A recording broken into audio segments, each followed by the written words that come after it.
MotorWeek is made possible by Auto Value and Bumper to Bumper, TireRack.com, and Haggerty.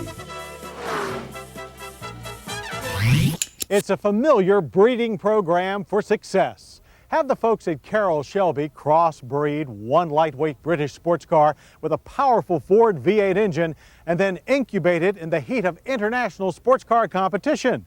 Of course, you've just given birth to the legendary Cobra, right? Well, close but no cigar. As Craig Singhaus is about to show us, in this case, we're not talking snakes, we're talking cats. So just for fun, drive a Sunbeam, and you'll know that when you arrive. In the early 1960s, the Roots Group of England was producing a pleasant, if underpowered roadster called the Sunbeam Alpine. While it featured such amenities as roll-up windows, its four-cylinder engine was losing sales to the six-cylinder competition.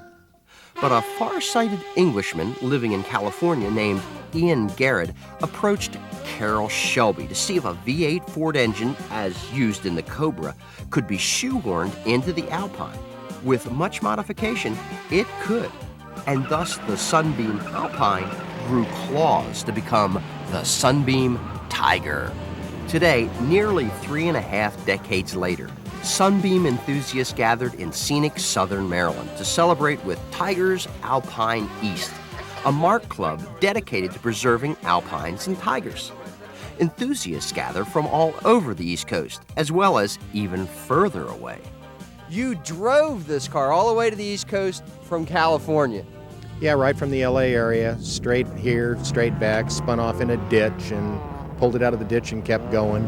Drive it to Oregon, it's a driver.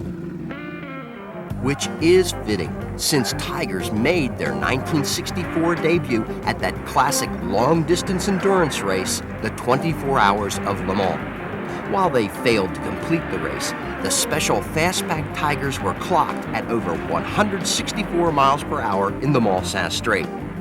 In international rally events, the power and handling of the Tiger proved to be a winner.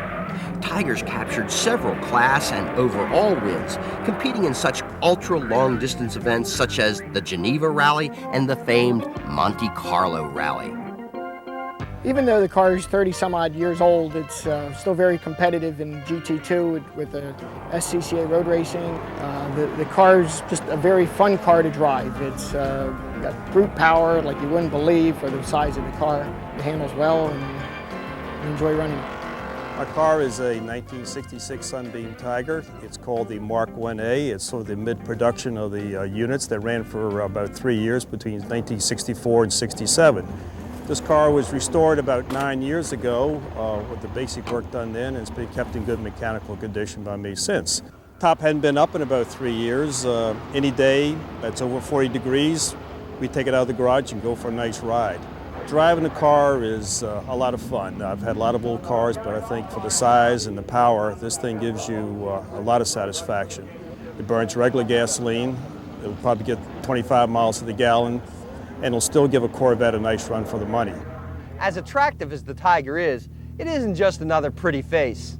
You see, Tiger owners, they love to drive their cars. This was never more true than when the Tigers turned more than a few heads at Maryland International Raceway.